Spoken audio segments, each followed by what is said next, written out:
Neste momento, para proferir sua palestra, Emergência Climática, o desafio da transformação ecológica, convidamos o senhor Sérgio Xavier, que é jornalista, inovador socioambiental, criador do Labs de Economia Regenerativa e Inclusiva do arquipélago de Fernando de Noronha e do Rio São Francisco, Caatinga. É coordenador executivo do Fórum Brasileiro de Mudança do Clima, FBMC, e integrante do Comitê Interministerial sobre Mudança do Clima, o CIM. Foi secretário de Meio Ambiente e Sustentabilidade do Estado de Pernambuco, de 2011 a 2017, onde coordenou o primeiro Plano Estadual de Mudanças Climáticas, implantou diversas unidades de conservação, desenvolveu projetos de economia de baixo carbono e implantou módulos experimentais de bioeconomia. Também coordena o projeto Hidrosinergia Lab São Francisco, iniciativa em defesa de energias renováveis, regeneração da Caatinga e revitalização do Rio São Francisco, onde desenvolve modelos cooperativos e inclusivos de crédito de carbono e reflorestamento. Por favor, senhor Sérgio Xavier, a quem pedimos uma salva de palmas. Obrigado, Michele. Muito obrigado, Michele. Bom dia. Foi muito inspirador estar aqui com vocês ouvindo esse painel de abertura com discursos que dão um rumo para o que a gente precisa fazer imediatamente. Eu queria agradecer inicialmente ao secretário Eduardo por essa oportunidade, pelo convite para estar aqui com vocês.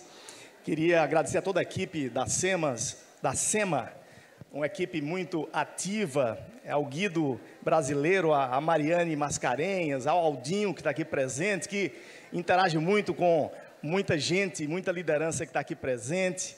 Queria agradecer muito esse convite e dizer que é uma honra muito grande e uma grande responsabilidade estar aqui fazendo essa apresentação, essa fala inicial, conectando todos esses anseios, essas necessidades que nós temos de transformação com caminhos práticos nas políticas públicas, na economia, na mobilização da sociedade, na mobilização de todos os setores.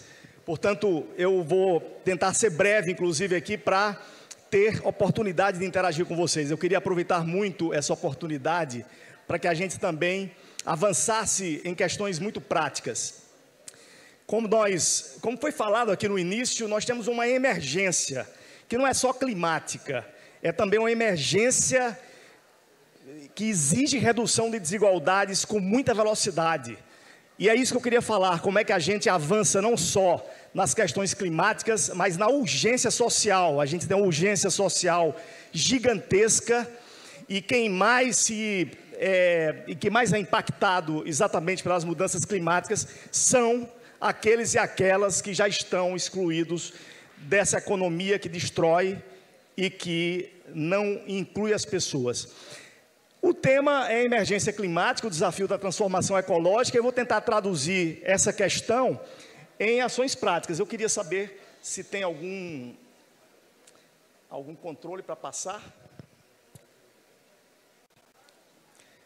Pode passar a próxima, por favor? Aqui é uma síntese do que eu vou falar. Primeiro, falar do cenário muito crítico. Certamente todas vocês que estão aqui sabem do cenário crítico ambiental e social que a gente está vivendo no mundo. Não é só ambiental e social, é político, é econômico, enfim, a gente está num momento muito crítico da humanidade, né? A gente tem indicadores científicos que mostram que o tempo está curtíssimo e a gente precisa reverter esses modelos que estão destruindo de uma forma muito rápida e muito efetiva. A causa fundamental disso, e é o que nós vamos falar também, é exatamente o modelo econômico, que é degradador e é injusto. O terceiro ponto é qual a solução. O que é que a gente faz para resolver tanta coisa, tanto problema ao mesmo tempo? Qual é o eixo que deve ser tratado para que a gente possa resolver questões sociais, ambientais, questões de formação profissional, questões políticas, questões culturais, etc, etc, etc. Portanto, esse desafio é possível se nós concentrarmos exatamente numa transformação sistêmica, num eixo que faça uma transformação que é social, ambiental, econômica, tecnológica, cultural, educacional, ao mesmo tempo. E essa é a governança que nós vamos propor aqui, para que seja avaliada, discutida e talvez até incorporada nesses processos das construções de políticas públicas. E, por fim, como é que implementa isso? Como é que a gente cria... tem outro microfone? Obrigado.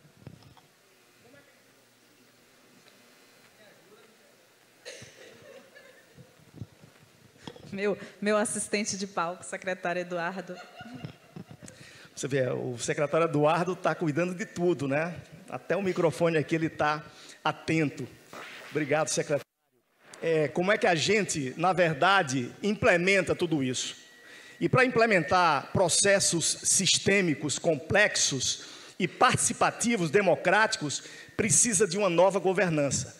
É basicamente isso que nós vamos falar, de como é que cria uma governança participativa. Esse encontro aqui, por exemplo, essa conferência é um modelo de gestão participativa, de governança participativa, onde todos e todas têm ali um papel muito claro, muito prático e muito horizontal, para que as questões sejam discutidas com muita representatividade e com muita justiça. Pode passar o próximo, por favor? Primeiro, em que situação nós estamos? Esse gráfico aqui, certamente muitos de vocês já devem ter visto, principalmente quem está muito ligado à questão ambiental. Esse gráfico, ele mostra os limites que já foram ultrapassados para a segurança, o funcionamento seguro da vida no nosso planeta, para que a gente possa não só existir como humanidade, mas também todas as espécies de vida do planeta possam se sustentar. Esse quadro que mostra ali aquela zona roxa é exatamente os limites que já foram ultrapassados. É a maioria, eu não vou entrar em detalhes aqui, mas é exatamente concentração de CO2, de gases de efeito estufa na atmosfera, a mudança do uso da terra, desmatamento, exatamente a quantidade de poluentes que estão infestando tudo, o forçamento radiativo, que é exatamente o calor do sol que vem para a terra e não consegue voltar porque a capa de poluição cria o efeito estufa e aquece o planeta. Portanto, é uma situação crítica e que a gente está vendo com muita mais clareza o calor, as enchentes, mas não está vendo a destruição que está por trás disso na nossa biodiversidade, que vai desequilibrar um conjunto de ecossistemas que são fundamentais para a nossa vida hoje e no futuro. Pode passar, por favor. Esse gráfico, ele mostra, para aqueles que ainda não acham que a poluição tem a ver com calor, esse gráfico mostra a temperatura e a concentração de CO2 na atmosfera nos últimos 800 mil anos. Notem que nos 800 mil anos praticamente, menos 50, menos 5 décadas, a temperatura esteve ali dentro de um limite muito equilibrado. E essa temperatura ela vai oscilando de acordo com o aumento das emissões de CO2. Então, quando o CO2 aumenta, a temperatura aumenta. E aqui no fim, a gente tem a situação hoje. Em média, a concentração de carbono na atmosfera era de 280 partes por milhão.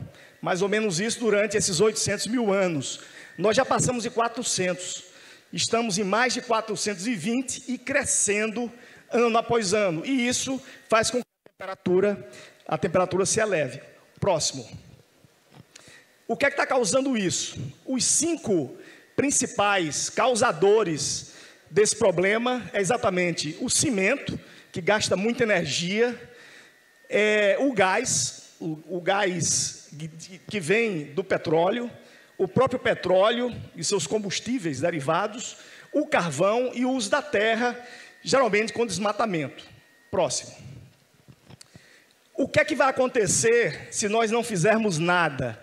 Esse gráfico aqui é interessante, que ele compara o que está no Acordo de Paris, que é exatamente essa linha verde a que está aqui mais embaixo, que é o cenário de 1,5, ou seja, não passar do aumento de 1,5 graus centígrados, e nós já passamos no ano passado, foi o ano mais quente, a gente vai ver um gráfico sobre isso também.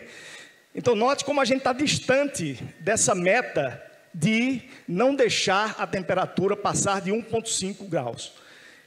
Lá em cima é o que vai acontecer, o que poderia acontecer e o que nós não queremos que aconteça, caso nada seja feito. Se não tiver nenhuma política climática, esse quadro vai se colocar de uma forma que nós vamos ter ali no final do século cerca de 5 graus, e esse é um indicador de média, eu estou falando de médias, 5 graus em média, mas que em alguns pontos do planeta isso pode se transformar em 10, 30, 40 graus. É coisa para que ninguém consiga ficar no lugar com a temperatura assim. Portanto, esse é o desafio, é criar com muita rapidez políticas públicas que puxem para baixo para esse cenário de 1,5. Próximo, por favor. Aqui é um gráfico bem recente, com a temperatura verificada no ano passado. Nós já estamos tendo, nos últimos anos, sempre, a cada ano, se bate um recorde. No ano passado, a temperatura ficou praticamente, durante todo o ano, acima de 1,5 graus, só ali em julho, agosto, que desceu um pouco, mas a média é acima já de 1,5. Próximo. Esse gráfico aqui, ele mostra qual a percepção de lideranças de pessoas do setor público, de ONGs, do setor empresarial, da academia, em relação a esses cenários. Isso é uma pesquisa do Fórum Econômico Mundial, que todo ano eles fazem com lideranças do mundo inteiro, e dá para ter uma noção do que é que as pessoas estão percebendo em relação a isso. Em resumo, 62% dos entrevistados acham que vai ter grandes catástrofes globais nos próximos anos. E são pessoas que estão estudando, que estão acompanhando, que estão vendo o que está acontecendo. Próximo. Agora, além do clima, como eu já falei no começo, nós temos um montão de outros problemas também para resolver ao mesmo tempo. São problemas que se interconectam, que se entrelaçam, e que não dá para resolver um sem resolver o outro também.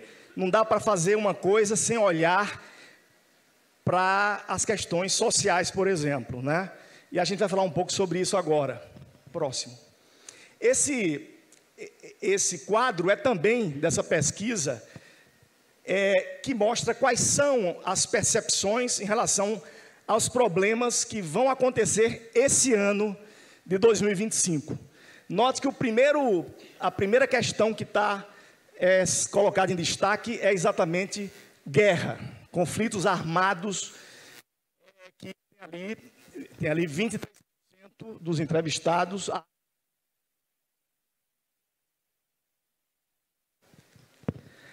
23% dos entrevistados acham que esse é o grande risco, o maior risco desse ano de 25.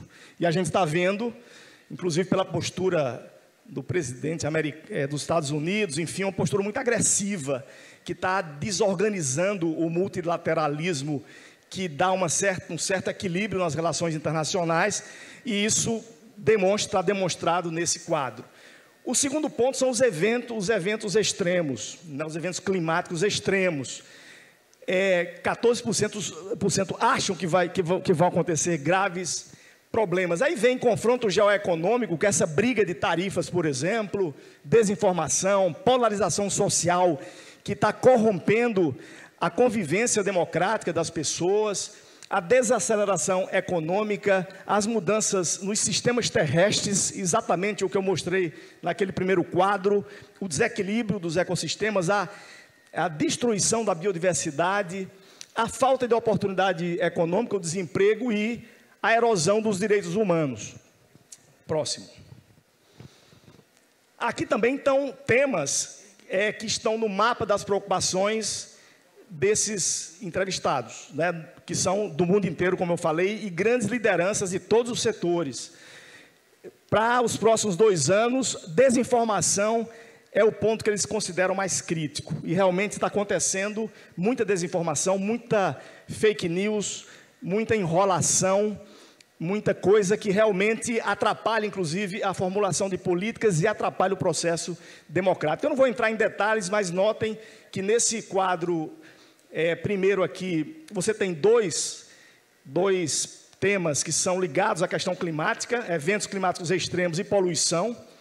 E lá no outro você tem ali 5, que são dos próximos 10 anos, eventos climáticos, perda da biodiversidade, mudanças críticas nos ecossistemas, escassez de recursos naturais, desinformação contínua, resultados adversos da tecnologia de inteligência artificial, que está inclusive sendo usada para enganar, né, para criar mais dificuldades nesse processo de informação segura, desigualdades, polarização social, espionagem e guerra cibernética, que é exatamente essa questão onde as redes acabam criando um sistema de manipulação até da política, da democracia em vários lugares e também no setor empresarial, e a poluição. Próximo. Voltando agora para o Brasil, aqui é um quadro que foi feito pelo Ministério do Meio Ambiente, dentro do Plano Clima, que mostra que todos os indicadores negativos, ruins, aumento de calor, aumento de seca, aumento de inundações, aumento de chuvas muito intensas, chuvas muito concentradas, todos eles, que são nesses quadrinhos amarelos mais escuros, todos eles estão apontando para cima. Em todas as regiões, nós temos indicadores que apontam piora na situação. Próximo. Aqui mostra como os nossos municípios não estão preparados para isso. Dos 5.570 municípios do Brasil, 3.679 não têm a mínima capacidade de enfrentar essas situações. Então, vai sobrecarregar exatamente a nossa defesa civil, porque vem uma tragédia e não tem ali nenhum preparo para, pelo menos, atenuar essa tragédia, e vai ser sempre ali correndo atrás do prejuízo, né? Próximo. Bem, o quadro é complexo, mas como é que a gente resolve isso? Tem jeito? Tem jeito. Não é fácil, mas tem jeito, principalmente se acontecer isso que nós estamos vendo aqui, que é exatamente a união das pessoas para resolver o problema. Ontem, o embaixador André Corrêa do Lago lançou a carta da COP, da presidência da COP do Brasil, e um dos destaques da carta é exatamente chamando o mundo para um mutirão. E mutirão é uma palavra que vem do Tupi-Guarani, né? Mutirão é uma sabedoria dos povos tradicionais. É exatamente juntar todo mundo, cada um com sua habilidade, para resolver um problema, para resolver alguma coisa que a comunidade em conjunto vai fazer muito melhor e mais rápido do que se alguém achar que é ele que sabe fazer, porque nessa questão tem um aspecto democrático importante, que ninguém sozinho consegue resolver. Por mais dinheiro que tenha, por mais conhecimento que tenha, não vai resolver. E vai ser preciso unir os conhecimentos acadêmicos, científicos, com os conhecimentos ancestrais. Tem que fazer essa fusão, porque as comunidades indígenas têm muito o que nos ensinar, e nos processos de capacitação para fazer essa mudança da economia, é fundamental nós termos ali professores e professoras indígenas ensinando como é que essas comunidades garantiram, por exemplo, a proteção dos ecossistemas durante milhares de anos, e que a economia tradicional estava destruindo exatamente usando o conhecimento científico de forma inadequada. Portanto, essa troca, ela é fundamental.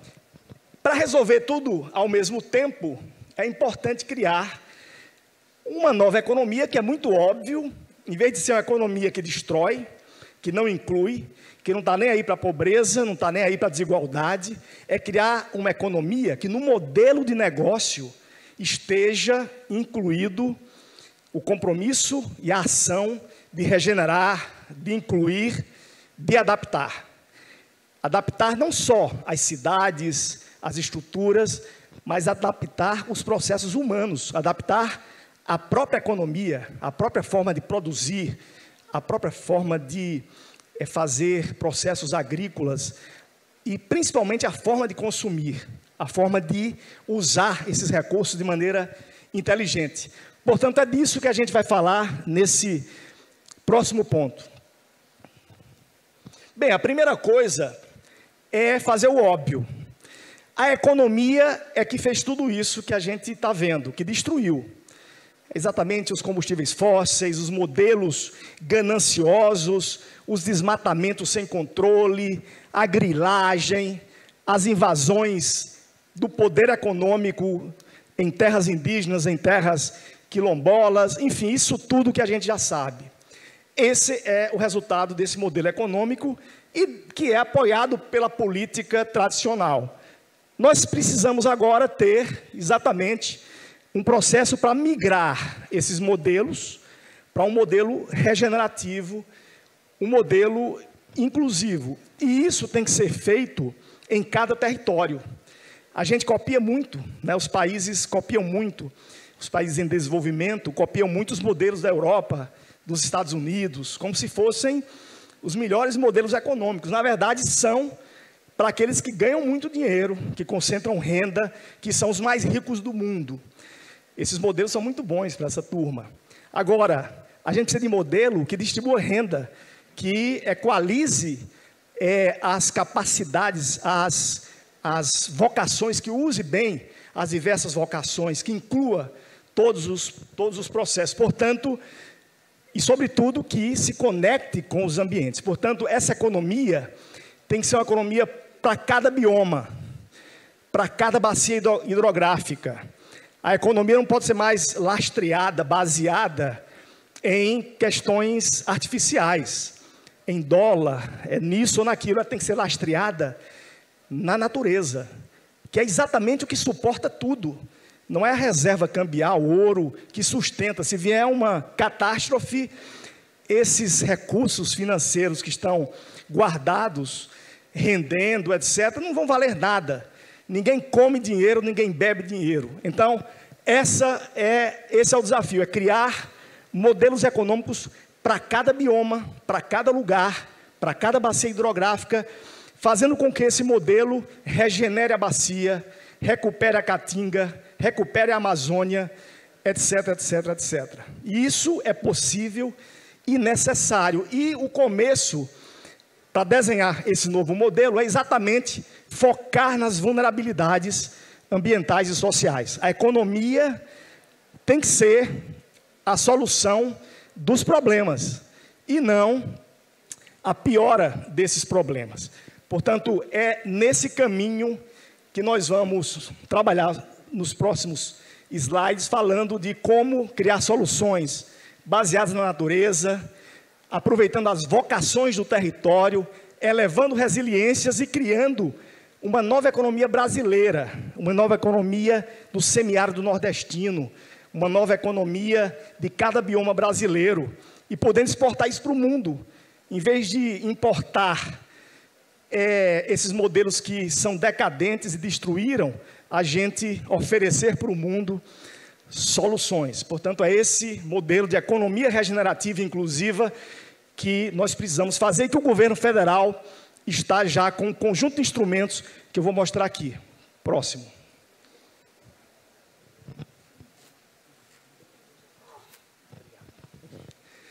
Bom, nessa tela que está meio burocrática, mas eu vou tentar resumir quais os passos a gente tem que seguir para construir isso, construir em conjunto. Primeiro, nós temos que ter orientação.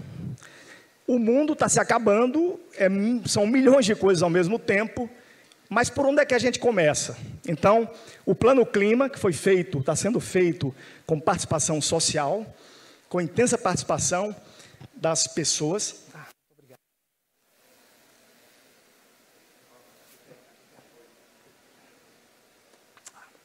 Obrigado. O Plano Clima, que foi feito de forma democrática, está sendo construído assim e que vai ser permanentemente aperfeiçoado, ele é a principal orientação para que a gente faça o que tem que ser feito para mitigar, para adaptar, para reverter o problema do aquecimento global e evitar as catástrofes que estão se anunciando por aí. O Pacto de Transformação Ecológica, os planos estaduais, municipais, setoriais, existem muitos planos. Portanto, esses planos têm que ser integrados e servir de referência. Os resultados dessa conferência, da Conferência Nacional, tudo isso vira o nosso radar de navegação. Segundo ponto é usar os ingredientes para fazer a transformação da economia usando essas referências. Para cada eixo do plano clima, ali tem eixos sociais, tem eixos de todos os setores, vocês vão ver aqui na próxima tela, a gente vê qual é a forma da economia contribuir com aquilo. Precisa acabar essa ideia de que a economia vai fazendo do jeito que pode, do jeito que quer, e a gente vai consertando depois. Isso não funciona mais, né? Exatamente, nós chegamos até aqui por conta disso. Então, esses instrumentos, esses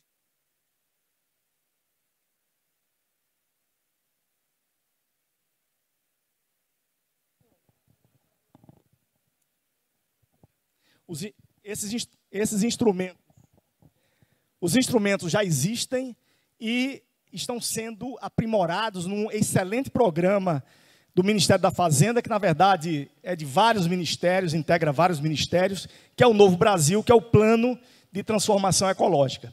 Lá tem vários instrumentos que a gente vai mostrar também muito rapidamente. Qual é a metodologia para fazer isso? Ou seja, usar os planos, usar os ingredientes, né,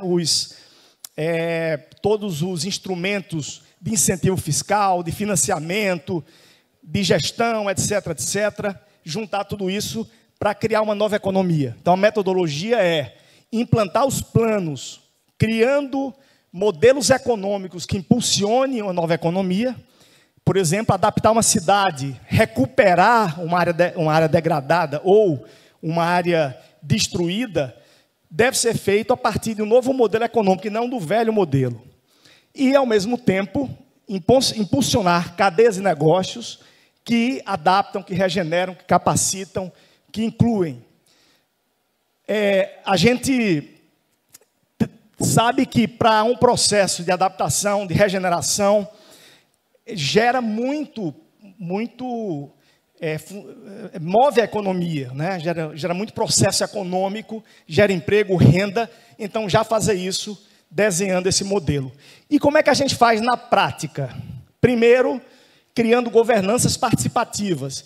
É como se fosse uma conferência permanente, como essa aqui. Ou seja, o tempo todo a gente está se reunindo, só que de maneira descentralizada, em cada município, em cada lugar, criando novos modelos econômicos, inclusivos, regenerativos, de acordo com cada lugar. Então, a primeira coisa é criar essa governança. E segundo, a gente está propondo isso, já estamos testando 2 laboratórios, que são laboratórios que juntam academia, comunidades locais, ONGs, setor empresarial, setor financeiro, os governos locais, etc., para desenhar esses novos modelos, fazer um modelo econômico que realmente seja bom para todo mundo, né? Bom para quem está investindo, bom para quem fabrica equipamentos, bom para quem trabalha, bom para quem consome aqueles produtos. Tem que ser bom para todo mundo. Os modelos de negócios hoje não são bons para todo mundo.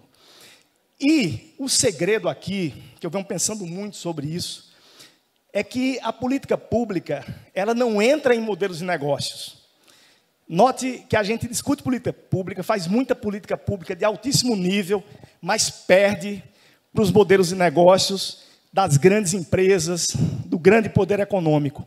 Então, está na hora da gente criar modelos de negócios populares, modelos de negócios inclusivos, entrar no modelo de negócio. E é isso que os laboratórios fazem. É exatamente isso. Os laboratórios chamam comunidades indígenas, comunidades locais, a academia, o pesquisador, o empreendedor honesto que quer fazer uma coisa boa, certa, que quer que o negócio dele se sustente por muito tempo, junta todo mundo e desenha um modelo. Eu vou dar um exemplo aqui que é muito simbólico. O Nordeste brasileiro poderia fazer uma revolução muito rapidamente se usasse todo o potencial energético para empoderar as populações e para aumentar a renda de todo mundo. Porque é muito dinheiro, é muita energia, é muito potencial. O que é que está acontecendo? O modelo é o mesmo. São os grandes investidores que ocupam a área, enganam as comunidades, inventam coisas ali que iludem as pessoas, geram impactos ambientais absurdos, ganham muito dinheiro e as pessoas continuam pobres, não acessam bons empregos, porque não têm a capacitação, muitas vezes, para aquilo. Portanto, está na hora da gente fazer a revolução dos modelos de negócios. É discutir por que no projeto Hidrosinergia, nesse laboratório do São Francisco, a gente está discutindo por que não ter cooperativas solares. Cooperativas de quilombolas, de comunidades quilombolas, de agricultores familiares, que possam gerar energia e esse recurso é distribuído pela comunidade. Por que não podem ser donos de um grande parque eólico, de um grande parque solar, sendo feito de maneira cuidadosa, regenerando a caatinga? Não é só compensar, não é só plantar o que tirou daqui, é realmente regenerar. No modelo de negócios que a gente está discutindo, é possível você pegar um conjunto de agricultores familiares de uma área, em cada propriedade dessa você ter uma pequena usina, num telhado, em uma área que já está desmatada, em cima de um galpão, de qualquer coisa que já está desmatado, já está lá, e fazer uma rede integrada, somando todas essas energias e gerando renda para todo mundo.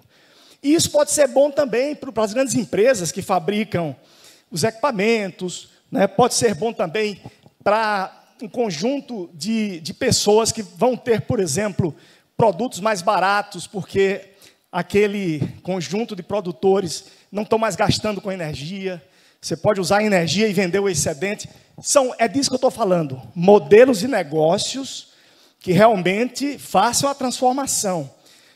Eu só acredito em redução de desigualdades com 4 coisas. Primeiro, capacitação. E capacitação, quando eu falo, é capacitação com conhecimento acadêmico e conhecimento ancestral. É misturando as duas coisas, para a gente não perder a sabedoria que está lá nas comunidades tradicionais. O segundo ponto é exatamente você ter políticas públicas que impulsionem a possibilidade de modelos de negócios disruptivos, inovadores, incluindo as pessoas. Ou seja, você ter a política pública discutindo macromodelos de negócios. Eu não estou falando aqui de você discutir modelo de negócio para uma empresa. Eu estou falando de modelos macro, setoriais. Como é que você cria um modelo de energia que realmente transforma a realidade do semiárido brasileiro. Então, eu estou falando exatamente disso. É nos laboratórios que a gente vem falando dessas questões. Eu falei 4 para fazer a transformação em relação à redução da desigualdade, capacitação acessível, política pública entrando ali nos modelos de negócios, você discutir esses novos arranjos que tornam as pessoas mais simples também empreendedoras e, por fim, financiamento acessível, que muitas vezes você faz um bom projeto, etc., e não tem o financiamento. Então, esses 4 itens, com certeza, seria a nova geração de uma política de transformação social que traz as pessoas para criarem novos empreendimentos que possam realmente melhorar a situação de todos, né? Vamos para frente. Aqui é o Plano Clima, que eu já falei muito rapidamente, tem 16 eixos de adaptação. Então, todos eles aqui são eixos que podem ser discutidos com novos arranjos econômicos, você cumprir as metas de saúde, de proteção do oceano, de energia, de transporte, etc., reinventando a economia, implantando o Plano Clima, criando esses modelos de negócios inclusivos. E aqui o de mitigação, né? Então, são 7 eixos também, e que podem ser trabalhados dentro desse conceito. Próximo. Aqui é o plano de transformação ecológica, que são instrumentos que o governo federal está implementando. O ministro Haddad está trabalhando de maneira muito inovadora. Acho que o Brasil, nesse momento, é um dos países mais criativos no setor financeiro. Pela primeira vez, o Ministério da Fazenda faz instrumentos efetivamente preocupados com inclusão, com redução de desigualdades e com financiamento que orienta o desenvolvimento para a regeneração ambiental. Então, o programa ele tem 3 objetivos principais: aumentar a produtividade, mas garantir que essa produtividade seja traduzida em melhores rendimentos para os trabalhadores, porque hoje aumenta a produtividade, mas quem ganha é o dono, né, dos empreendimentos, dos grandes empreendimentos. A produtividade ser transferida diretamente para as pessoas, a justiça social e a sustentabilidade ambiental. São 6 eixos. Finanças sustentáveis tem um conjunto de instrumentos, que eu não vou entrar em detalhe aqui. Adensamento ecológico, que é exatamente para você fortalecer a produção nacional das novas tecnologias do futuro. A bioeconomia e os sistemas agroalimentares, que aqui dá para trabalhar muito com a agricultura familiar e com uma série de outros aspectos que incluem. Transição energética, que também dá para incluir diversos aspectos desses modelos que eu já falei. Economia circular, aqui o senhor Girino falou exatamente do potencial que existe, né? E pela primeira vez no Brasil, a gente precisa olhar para a economia circular como uma grande indústria e as cooperativas de catadores serem realmente incluídas na cadeia industrial e não apenas algo que está ali na periferia. Precisa transformar em grandes modelos de negócios, com sistemas digitais, com tecnologias, com otimização, com veículos elétricos, com o que há de melhor. E é uma indústria reversa, é uma indústria ao contrário. A indústria geralmente tira recursos da natureza e energia e transforma em lixo. E agora a gente precisa fazer a indústria que transforma lixo em materiais ricos, importantes, e faz a indústria ao contrário. Então tem que pensar as cooperativas como uma nova indústria verde e extremamente importante do ponto de vista de inclusão social. E, por fim, a nova infraestrutura verde. E nesses eixos você tem instrumentos financeiros, administrativos, fiscais, creditícios, regulatórios, de monitoramento. Está tudo isso no site do Ministério da Fazenda, para que vocês possam ver mais detalhes. Próximo.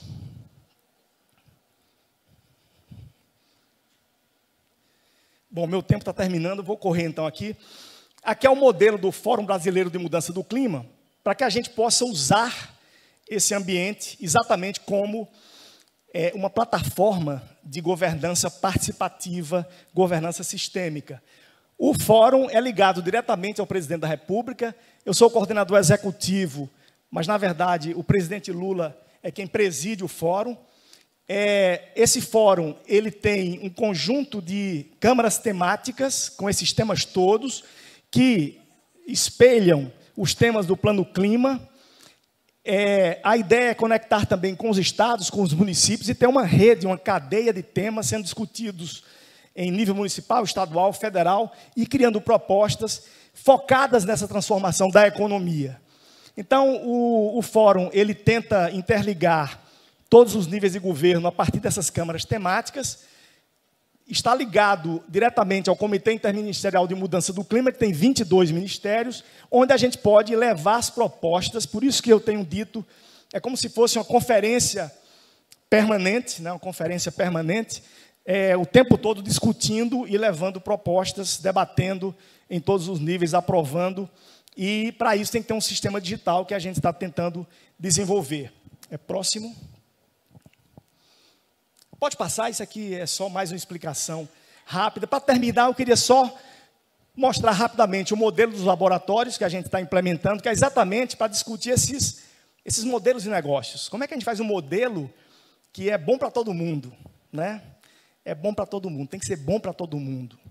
Tem que acabar essa história de, não, primeiro a gente investe, vai criar emprego, mas só quem ganha é o dono do dinheiro. A gente tem que fazer negócios, modelos de negócios, que desde o início as pessoas saibam o que aquilo ali vai gerar de benefício na sua vida. E para isso tem que ser realmente um laboratório desenhando esses novos processos. Esse laboratório, a gente escolheu a Ilha de Noronha por uma questão de ser um lugar que precisa inovar. Escolhemos um lixão, a gente está regenerando o lixão. A ideia de economia regenerativa tem que dar exemplo. Então, a gente escolheu um lixão e está recuperando isso com recursos privados. Como as empresas foi quem destruíram, as empresas têm que recompor. Então, a gente está trabalhando exatamente num lugar que era horroroso e já está virando um ponto turístico da ilha. Demora, não terminou ainda, é um processo lento, mas está virando uma floresta. E esse ano, nós vamos fazer um encontro global de ilhas oceânicas. Na verdade, vão algumas representações de ilhas, de vários países, de vários oceanos do planeta, e vai ser híbrido, porque não dá para levar muita gente para a ilha. Mas a ideia é discutir exatamente modelos de negócios sustentáveis, uma nova economia para as ilhas oceânicas. E vamos lançar uma série de modelos, lixo zero, com regeneração florestal, eletromobilidade com energia renovável, etc. O próximo. Aqui é uma imagem do terreno que a gente começou a trabalhar, exatamente tirando o lixo que estava enterrado num lugar que é incrível, né? E ninguém sabia que existia um lixão, porque só aparecem as fotos bonitas. Mas está sendo feito esse trabalho e hoje já está ficando assim, como está naquela última foto. Próximo. E aqui, para terminar, esse é o último slide, eu queria mostrar onde a gente está fazendo os novos laboratórios da Caatinga e do São Francisco, que é exatamente na divisa de Bahia, Sergipe e Alagoas. Esse ponto aqui, essa ilhazinha ali, é exatamente o ponto de encontro da Bahia, Sergipe e Alagoas, e fica muito pertinho aqui também de Pernambuco. Então, a ideia é fazer esses núcleos nessa região, criando modelos que regenerem o São Francisco, que regenerem a Caatinga, que gerem energia renovável, mudando a realidade social, que reinvente os negócios, olhando por essa ótica da transformação socioecológica da economia. E eu queria fazer uma proposta para terminar. Lá também nós vamos fazer um encontro global de economia. Eu estou aqui fazendo já uma sugestão de público para que a gente trabalhe junto com o secretário Eduardo na construção desse processo. O Ministério do Meio Ambiente, a diretoria da COP30 já estão envolvidas nisso. Mas a ideia seria a gente fazer um encontro global de bacias hidrográficas, para discutir a economia regenerativa das bacias hidrográficas, o que há no mundo de melhor em relação a isso, pressionar para que haja, até lá, alguma resposta sobre a regeneração do São Francisco, e confesso aqui para vocês que o objetivo desse evento é exatamente fazer com que as coisas andem mais rapidamente, que os municípios se mobilizem, que os governos se mobilizem para a gente salvar o São Francisco, que está morrendo a cada dia. E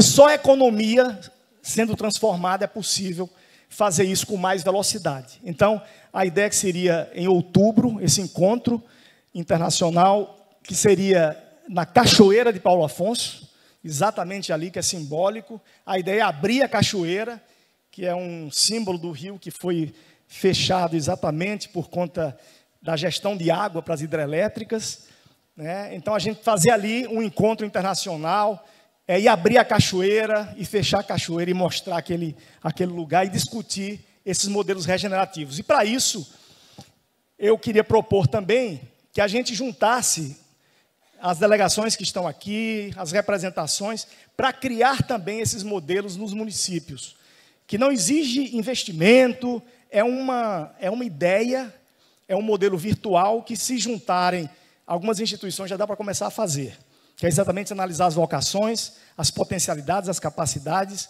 e começar a desenhar esses modelos com gente que conhece, gente de diversos setores. Então, a minha sugestão seria fazer uma oficina sobre implantação dos laboratórios de economia regenerativa locais, e esse e-mail aqui, câmaras.fbmc.org.br, é o e-mail para quem tiver interesse, mandar uma mensagem, indicar qual é a sua instituição, o seu município, a sua cidade, para a gente depois convidar para um encontro nessa construção. Bem, o próximo, para terminar, só para dizer que terminou.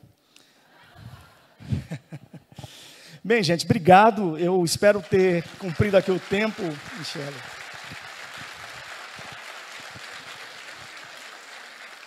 Muito obrigado, muito obrigado. Nós agradecemos demais a apresentação do nosso palestrante Sérgio Xavier. Agradeço em nome de toda a equipe da SEMA. Muito obrigada, vai ficar com a gente aqui nessa conferência.